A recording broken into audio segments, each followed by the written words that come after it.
नमस्कार दोस्तों, मेरा नाम है आशुतोष। आज हम पढ़ेंगे क्लास 9th का टॉपिक नेचुरल रिसोर्सेज। तो सबसे पहले हम इसके अंदर देखते हैं introduction to natural resources. Earth is the only one on which life exist. Earth एक अकेला ऐसा प्लानट है जिसके ऊपर ज़िंदगी एग्जिस्ट करती है। The resources of earth are land, water and air. पता है कि पानी, हवा और ज़मीन अर्थ के नेचुरल रिसोर्सेज हैं। Other resources include fossil fuel, sunlight, wind, minerals and etcetera. ठीक है, तो ये सब विंड वगैरह, सनलाइट वगैरह, मिनरल वगैरह ये सब हुए। ये सब क्या है? अदर रिसोर्सेज हैं। Biotic factor refer to as living things in the ecosystem. The air, the water and soil form the non living और abiotic component of the biosphere. अब बायोस्फीयर का एबायोटिक कंपोनेंट कौन बनाता है? एयर, वाटर एंड सॉइल, ये मिलकर बनाते हैं बायोस्फीयर का एबायोटिक कंपोनेंट। ठीक है, अब आते हैं एटमॉस्फेयर के ऊपर। And atmosphere is a layer of gases that surround the planet. Atmosphere क्या होता है? एक लेयर होती है गैसेस की जो कि प्लानट को सराउंड करती है। एटमॉस्फेरिक एयर है अपनी जो अर्थ पे जो है उसके ऊपर एटमॉस्फेरिक एयर के अंदर 78% तो नाइट्रोजन है, 21% ऑक्सीजन है और 1% जो है अदर गैसेस है बाय वॉल्यूम का, जब उनका रेशियो निकाला गया। तो अब एटमॉस्फेयर का जो रोल क्या होता है, तो atmosphere keeps the average temperature of earth study. Average temperature earth का होता है उसको एक मेंटेन करके रखता है। It slow down the escape of heat to the outer space during the night and prevent sudden increase in the temperature during the day. Atmosphere नहीं होगा तो क्या होगा? आज बहुत ज़्यादा टेम्परेचर बढ़ जाएगा अर्थ के ऊपर without atmosphere during the day. ठीक है, और बहुत ठंडक होगी रात के अंदर क्योंकि एटमॉस्फेयर नहीं होगा तो हीट ट्रैप नहीं रह पाएगी। इस चक्कर में क्या होगा? अर्थ बहुत ठंडा हो जाएगा रात के समय। लेकिन ऐसा नहीं होता क्योंकि एटमॉस्फेयर की प्रेजेंस होती है। अब यहाँ पे कुछ लेयर भी दी हुई है एटमॉस्फेयर की। तो exosphere, thermosphere, mesosphere, stratosphere, troposphere, ये पांचों लेयर होती है एटमॉस्फेयर की। ठीक है, आते हैं एयर पोल्यूशन के ऊपर। Air pollution is caused by introduction of pollutants, organic molecules और other unsafe materials into earth atmosphere के अंदर। जब पोल्यूशन किस तरह से होता है, तो इस तरह से होता है कि पोल्यूटेंट्स जो होते हैं, ऑर्गेनिक मॉलिक्यूल्स होते हैं, ठीक है, कार्बन डाइऑक्साइड वगैरह होती हैं, अदर अनसेफ मटेरियल जो होते हैं जो एटमॉस्फेयर के अंदर मिल जाती हैं, गैस के अंदर, एयर के अंदर। ठीक है, तो उससे क्या होता है? पोल्यूशन होता है, एयर पोल्यूशन होता है। इसके कॉजेज़ क्या हैं? और तो man made resources include combustion of fuel, जैसा आप पिक्चर देख सकते हैं यहाँ पे कम्बशन ऑफ फ्यूल हो रहा है। Smoke from other industries, smoke निकल रहा है इंडस्ट्रीज से। ठीक है, बर्निंग क्रैकर्स हम पटाखे चलाते हैं उससे भी होता है pollution. Natural resources include forest fire, volcano, और वॉल्केनो से भी होता है। जो नेचुरल रिसोर्सेज के अंदर नेचुरली किससे मतलब होगा, नेचुरल रिसोर्सेज के अंदर किस तरह से होगा? तो नेचुरल रिसोर्सेज के थ्रू फॉरेस्ट में आग लग गई, वॉल्केनो फट गया, तो उससे भी एयर पोल्यूशन होता है। अब इसके इफेक्ट क्या होता है? इंसानों को और जानवरों को रेस्पिरेटरी डिसीज होती हैं। अब ग्लोबल वार्मिंग भी इसी के थ्रू होती है, एसिड रेन भी इसी के थ्रू होती है, एयर पोल्यूशन के कारण ही होती है। तो आते हैं ओजोन लेयर के ऊपर। The ozone layer is a thin part of earth atmosphere, एक पतला सा पार्ट होता है एटमॉस्फेयर अर्थ का। ठीक है, which is the function which functions as a shield over the earth stratosphere and absorb the great amount of ultraviolet UV radiation. अब sun की अल्ट्रावायलेट यूवी रेडिएशन को एब्जॉर्ब कर लेता है। ठीक है, और जो कि एक अर्थ के ऊपर, अर्थ के स्ट्रेटोस्फेयर के अंदर एक अर्थ की एक शील्ड जैसा काम करता है, जो कि अर्थ की के ऊपर जब यूवी रेज आती है उनको एब्जॉर्ब करती है।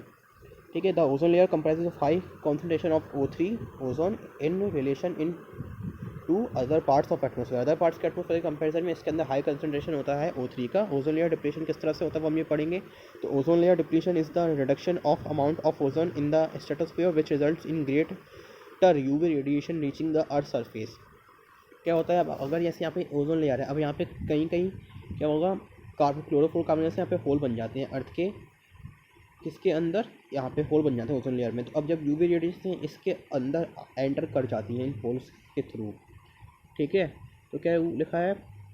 Ozone layer depletion is a reduction of amount of ozone in stratosphere. जो मैंने बताया ओजोन लेयर के अंदर होल बन जाते हैं। ठीक है, वही होता है जिससे क्या होता है? ज़्यादा यूवी रेडिएशन अर्थ के सरफेस से पहुँचने लगती है। अब CFC क्या होता है? क्लोरोफ्लोरोकार्बन्स होते हैं CFC and as an organic compound that contain carbon, chlorine and fluorine. एक ऑर्गेनिक कंपाउंड था कार्बन का जिसके अंदर क्लोरीन, फ्लोरीन प्रेजेंट होते हैं, और इसी के थ्रू ही ओजोन लेयर डिप्लीशन होता है।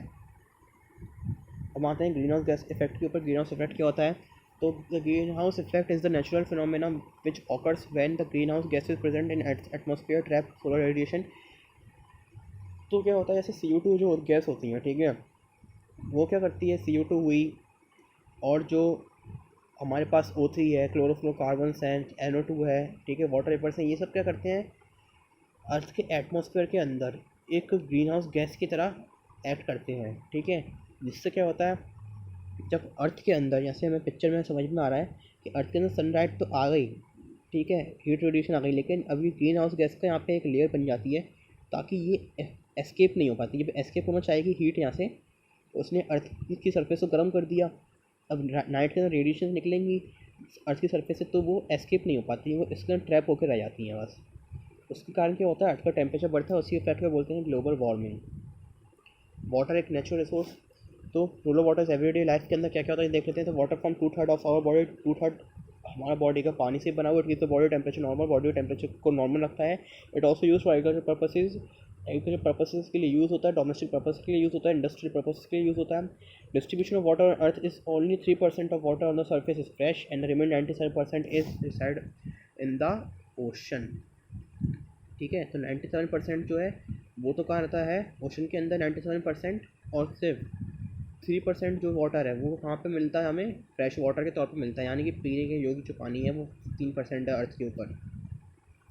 वहाँ से वाटर पोल्यूशन के ऊपर कि वाटर पोल्यूशन क्या होता है, किस तरह से होता है। Water pollution is contamination of water bodies caused by discharging pollutant directly और इनडायरेक्टली इनटू द फ्रेश और clean water bodies without adequate treatment. अब विदाउट एडिक्वेट ट्रीटमेंट के बगैर ही, किसी सही ट्रीटमेंट करे बिना ही, जब हम गंदा पानी, ठीक है, पोल्यूटेंट्स मिला हुआ, पोल्यूटेंट्स वगैरह भी साथ के अंदर, कचरा वगैरह जब वाटर बॉडीज़ के अंदर मिला देते हैं, जैसे नदियों वगैरह में मिला देते हैं, तो उससे क्या होता है, वाटर पोल्यूशन होता है। इसी में तो water pollution, the main cause of water pollution are कौन कौन से, अर्बनाइजेशन मतलब लोग को कहाँ शहरीकरण, लोगों को शहर में बसना, जिससे लोग कचरा फेंकना पानी के अंदर ज़्यादा शुरू किया, तो उससे क्या अर्बनाइजेशन, इंडस्ट्रीज़ वगैरह बनने लगे, उससे भी क्या हुआ, वाटर पोल्यूशन हुआ। एग्रीकल्चर से वाटर पोल्यूशन हुआ, गाँव वगैरह में वाटर पोल्यूशन होने लगा। रिलीजियस एंड सोशल प्रैक्टिस, लोग मूर्ति वगैरह पानी में डाल देते हैं, तो उससे वाटर पोल्यूशन होता है। Withdrawal of water and drawing up of water bodies, अब पानी का सूखना, पानी की कमी होने से वाटर पोल्यूशन होता है। बात है वाटर साइकिल की, वाटर साइकिल क्या होती है, ठीक है। तो the water cycle also known as the hydrologic cycle is the continuous movement of water from earth surface to the atmosphere and then back to the ground. अब क्या होता है, एक कंटिन्यू प्रोसेस होती है जिसके ऊपर ग्राउंड से नीचे पानी जाता है अर्थ के एटमॉस्फेयर में, और एटमॉस्फेयर से पानी दोबारा ग्राउंड के ऊपर आता है। अगर आपको वाटर साइकिल को यहाँ पे समझाऊँ तो क्या होगा कि यहाँ पे हमारे पास सबसे पहले हमारे पास यहाँ पे सी अवेलेबल है, जैसे यहाँ पे देख सकते हैं पिक्चर के अंदर, हमारे पास क्या है यहाँ पे सी, या फिर कोई अदर रिवर बॉडी ये हो सकती है। तो यहाँ से क्या होगा, सन की हीट के कारण पानी एवोपरेट होकर जाएगा आसमान के ऊपर, ठीक है। अब आसमान में पहुँच गया पानी एक बार, अब यहाँ पे क्या होगा, पानी यहाँ पे बनेगा, बादल के फॉर्म में बनेगा। अब बादल के फॉर्म में पानी बन गया, ये बादल के फॉर्म में पानी आ गया। अब वो पानी जाके बरसा कहाँ पे, यहाँ बरसा पानी ज़मीन पे बरसा, ठीक है। तो वो ज़मीन से पानी बरसा क्या गया, कहाँ गया, नदियों में, ठीक है। अब यही पानी जो है ऊपर जाके दोबारा जा सकता है आसमान के ऊपर, ठीक है। इससे दोबारा से बादल वगैरह बनेंगे, और ये बादल क्या होता है, जब जाके बरसते हैं पहाड़ों के ऊपर, तो ये पहाड़ों से क्या करते हैं, पानी की नदियाँ बनाते हैं, और नदियाँ आके बह के आती हैं शहरों वगैरह में भी और गाँव वगैरह में, ठीक है। इस तरह पूरी वाटर साइकिल इस तरह से चलती रहती है, ठीक है। आते हैं सॉइल के ऊपर। तो सॉइल का फॉर्मेशन क्या है, सॉइल इन फॉर्मेशन। तो soil is the upper most layer of earth crust, की अर्थ की ऊपर की सबसे ऊपर जो लेयर है वो क्या होती है, सॉइल, ठीक है। And formed by continuous weathering of mountains, और माउंटेन्स को खुदा होने से ये सॉइल हमें मिलती है। Factor causing soil formation are कौन कौन से फैक्टर से सॉइल बनती है, तो प्लांट मटेरियल, टाइम, क्लाइमेट और एंड ऑर्गेनिज्म से कि जो मरे हुए जानवर वगैरह हैं, मरे हुए जानवर वगैरह हुए, या क्लाइमेट हुआ, ठीक है, उससे क्लाइमेट से भी इफेक्ट पड़ता है सॉइल की फॉर्मेशन पे, ठीक है। टाइम वगैरह से भी इफेक्ट पड़ता है, कितने समय तक सॉइल का रखा गया, वो उसकी क्वालिटी पे डिपेंड करता है, ठीक है। उसका मेन मटेरियल क्या है ये भी डिपेंड करता है, ठीक है। अब सॉइल कंपोजिशन क्या होता है, soil is a mixture of organic material, organic matter से बना होता है soil. Basic component of soil are mineral, inorganic matter, water and air. तो इनऑर्गेनिक मैटर जो हुआ, ठीक है, मिनरल्स जो होते हैं सॉइल के अंदर वो होते हैं, और इनऑर्गेनिक मैटर होता है, वाटर होता है एंड एयर होता है। ये चारों मेन कंपोनेंट को मिला के क्या बनते हैं, हमारे बनती है soil. Various type of soil are clay, loam, silt, sand. Sand तो रेगिस्तान में मिलती है, लोम सॉइल आप देख सकते हैं बहुत गीली मिट्टी होती है, और क्ले जो होता है जिससे हम क्ले मोल्डिंग वगैरह भी करते हैं, ठीक है। तो इस तरह से अलग अलग तरह की सॉइल मिलती है। अब आते हैं सॉइल पोल्यूशन के ऊपर कि सॉइल पोल्यूशन क्या होता है, कैसे। तो एडिशन ऑफ हार्मफुल और toxic chemicals to the soil which renders it unproductive, it's called soil pollution. तो हार्मफुल केमिकल जो हम टॉक्सिक केमिकल मिला देते हैं सॉइल के अंदर, ठीक है, जिससे सॉइल की क्या होता है, अनप्रोडक्टिविटी बढ़ जाती है, ठीक है, यानी कि अनाज वगैरह और पैदा नहीं किया जा सकता सॉइल के अंदर, तो उसी से क्या कहते हैं, सॉइल पोल्यूशन हो गया। Are fertiliser, insecticides, industrial waste, accidental oil spills, acid rain etcetera are pollutants. ये सब क्या हुआ है, पॉल्यूटेंट्स हैं सॉइल के अंदर जो मिलके सॉइल को पोल्यूट करते हैं ना। Main cause of soil pollution, और मेन कॉज है सॉइल पोल्यूशन का। जैसे कि अगर हम और सॉइल पोल्यूशन के कॉजेज अगर देखें तो यहाँ पे हाउस होल्ड वेस्ट लोगों ने फेंका, प्लास्टिक के जो है, माइनिंग से कचरा निकला, एरोजन, सॉइल सूख गई, ठीक है, सॉइल सूखने से सॉइल बहती चली गई। तो ये सबसे क्या एक बना मेन कारण, मेन उसका जो रिजल्ट बना वो क्या मिला, सॉइल पोल्यूशन। क्या मिला, सॉइल पोल्यूशन। बात है सॉइल इरोजन के ऊपर। तो soil erosion is one form of soil degradation. एक तरह सॉइल डिग्रेडेशन का जो एक फॉर्म है वो सॉइल इरोजन होता है। बहता हुआ पानी या फिर rain water and the wind are the prime agents which cause the soil erosion. ठीक है, तो फ्लोइंग वाटर, रेन वाटर या विंड, इनके कारण ही सॉइल में मिट्टी बह जाना होती है, मतलब पानी बह जाती है। ठीक है, पानी से मिट्टी बह जाती है, तो मिट्टी का बह जाना क्या है, soil erosion. This cause the loss of top soil and reduce crop production potential. इससे क्या होता है, क्रॉप प्रोडक्शन जो पोटेंशियल होता है, मिट्टी की जो प्रोडक्टिविटी होती है वो कम होने चली जाती है, क्योंकि टॉप लेयर जो सॉइल होती है वो हट जाती है अर्थ के ऊपर से। तो आते हैं कार्बन के ऊपर। तो carbon is an element, is as a chemical element with symbol C, इसका सी सिंबल होता है। It's non metallic chemical element found in various form, में अलग अलग फॉर्म में हमें मिलता है। Its elemental form is diamond and graphite. जब हमें एलिमेंटल फॉर्म में मिलता है जिसका सिर्फ कार्बन ही हो, तो वो हमें मिलता है डायमंड ग्रेफाइट के फॉर्म में। एंड कंबाइंड फॉर्म में कार्बन डाइऑक्साइड, कार्बोनेट्स, और हर जगह हमारी बॉडी भी कार्बन के थ्रू बनी, तो हर जगह कार्बन में मिलता है। एंड कार्बन कंटेनिंग मॉलिक्यूल्स और proteins, carbohydrate, fats and nucleus acid, इन सबको मिला के हमारी बॉडी बनती है। ठीक है, ये हमने पढ़ लिया। अब आते हैं नेक्स्ट टॉपिक के ऊपर। तो हम आते हैं कार्बन साइकिल के ऊपर। तो कार्बन साइकिल क्या होती है, तो circulation and transformation of carbon between the living things and the environment are called carbon cycle. तो जो सर्कुलेशन होता है, ठीक है, यानी कि सर्कुलेशन क्या करना है, यानी कि पूरी धरती के अंदर घूमना कार्बन का, एंड ट्रांसफॉर्मेशन और कार्बन का लिविंग थिंग्स एंड एनवायरनमेंट के बीच में। तो उसको क्या बोला, कार्बन साइकिल बोला। अब क्या हुआ, ऐसा अगर यहाँ पे देखें कार्बन साइकिल को, तो carbon photosynthesis into plants and into plants from the air. अब क्या हुआ, प्लांट ने खाना पकाया अपना, ठीक है, अब प्लांट जाके मिल गया मिट्टी के अंदर, ठीक है, अब उन्हीं के थ्रू नए प्लांट बने। ठीक है, और क्या होता है, carbon respires the air from soil. Carbon जो होता है रेस्पिरिंग करता है किसका, एयर का, फ्रॉम सॉइल से। यानी कि अगर हम इसका एग्जांपल भी देखें कि जो पेड़ होते हैं वो कार्बन डाइऑक्साइड लेते हैं, तो कार्बन डाइऑक्साइड पेड़ों में गया, ठीक है, वो पेड़ आके मिट्टी में बन गए, ठीक है, मिट्टी मिल गए, तो उससे क्या हुआ, नए पेड़ और मिट्टी में ग्रो हुए। ठीक है, नए पेड़ ग्रो हुए तो उन्होंने दोबारा और कार्बन डाइऑक्साइड कंज्यूम किया। ठीक है, लेकिन जब क्या होगा, मिट्टी मिल जाएंगे तो कार्बन डाइऑक्साइड रिलीज़ भी करेंगे अपने आप से। ठीक है, plant break down into organic carbon में बन जाते हैं जब वो मिट्टी मिल जाते हैं। तो इस तरह से पूरी कार्बन साइकिल चलती रहती है। हम आते हैं नाइट्रोजन साइकिल के ऊपर। नाइट्रोजन साइकिल होती है, तो नाइट्रोजन साइकिल इज रिसाइकलिंग और reusing of nitrogen different form to meet demand for various environmental activities. तो नाइट्रोजन साइकिल क्या होती है, रिसाइकिलिंग करना और रीयूजिंग करना दोबारा से किसका, नाइट्रोजन का अलग अलग फॉर्म के अंदर, जिससे क्या हो, हमारी जो डिमांड है इन्वायरमेंटल एक्टिविटीज़ की वो बहुत पूरी होती रह सकें।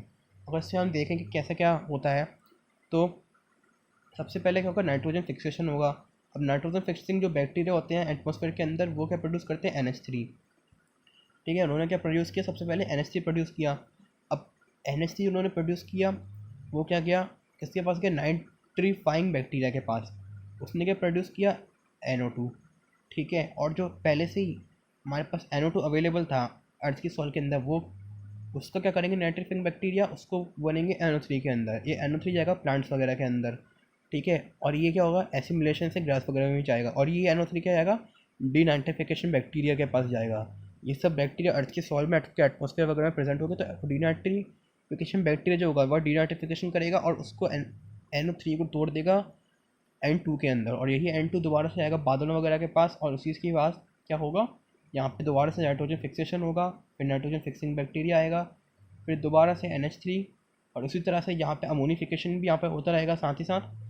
तो अमोनिफिकेशन में क्या होगा, NH4 जो होगा वो NO2 के अंदर बनेगा, और ये NO2 आके किसके पास जाएगा, नाइट्रीफाइंग बैक्टीरिया के पास। तो इस तरह पूरी साइकिल चलती रहेगी। अब हम आते हैं ऑक्सीजन साइकिल के ऊपर। It is a biological process which helps in maintaining the oxygen level. एक बायोलॉजिकल प्रोसेस होती है जिससे ऑक्सीजन लेवल एटमॉस्फेयर के अंदर और पूरे अर्थ को मेंटेन रहता है। Photosynthesis is a biological process used by plant to prepare their food with the help of sunlight and energy.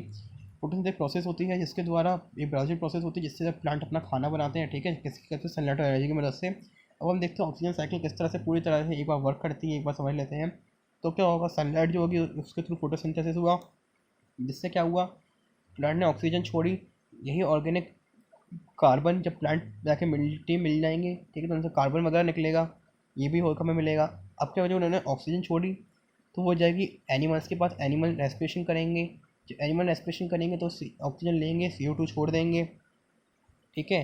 अब जब वो निपट जाएंगे, ठीक है, जब वो ख़त्म हो जाएंगे तो क्या होगा, वो जाके मिट्टी मिल जाएंगे, उनसे क्या बनेगा, फॉसिल फ्यूल बनेगा, वो भी दोबारा से CO2 निकालेंगे मिट्टी में, तो उससे दोबारा और प्लांट ग्रो होंगे, और प्लांट ने दोबारा रेस्पिरेशन किया तो प्लांट ने दोबारा ऑक्सीजन छोड़ी एटमॉस्फेयर के अंदर, ठीक है। जिससे क्या हुआ, ये यहाँ पे दोबारा से पूरे एटमॉस्फेयर में ऑक्सीजन आ गई और वो CO2 में कन्वर्ट होती चली गई, ठीक है। क्यों कन्वर्ट होती चली गई, यहाँ पे इंसान भी होंगे, तो इंसानों ने, एनिमल्स और भी होंगे, उन्होंने कंज्यूम किया CO2 को, सॉरी CO2 को निकाला और ऑक्सीजन को कंज्यूम किया, जो प्लांट के द्वारा बनाई गई थी जो ऑक्सीजन, उसको कंज्यूम किया और CO2 को निकाला, तो दोबारा से ये पूरी प्रोसेस चलती रहेगी, इस तरह से पूरा ऑक्सीजन साइकिल मेंटेन रहेगी। अब आते हैं प्रैक्टिस के ऊपर। Name two chemical that depleting ozone layer, तो आपको बता दिया है कि एक तो होता है क्लोरोफ्लोरोकार्बन और एक केमिकल आपको ढूंढना पड़ेगा खुद अपने आप से, ठीक है। ये कुछ क्वेश्चन आपको दिए प्रैक्टिस के यहाँ पे दिए हुए हैं कि name the types of soil, तो loam soil, clay soil and sand, और एक टाइप और था वही आपको ढूंढना है, ठीक है। स्टडी और state 3 methods by which free nitrogen can be converted into nitrates, तो ये सब प्रैक्टिस के क्वेश्चन आपको खुद करने पड़ेंगे, ठीक है। व्हाट इज़ डिनाइट्रिफिकेशन, क्या होता है ये आपको बतानी पड़ेगी, डिनाइट्रिफिकेशन कैसे होता है ये मैंने बताया था ये थोड़ी पहले आपको, और how do fossil fuels cause air pollution, किस तरह से फॉसिल फ्यूल से एयर पोल्यूशन होता है, तो कैसे होता है इसके हिंट देता हूँ कि जब फॉसिल फ्यूल के जलाते हैं तो उनसे गैसेस प्रोड्यूस होती हैं हार्मफुल, उसके थ्रू ही एयर पोल्यूशन होता है, और वो कौन कौन से फॉसिल फ्यूल होते हैं वे आप देख सकते हैं खुद ही।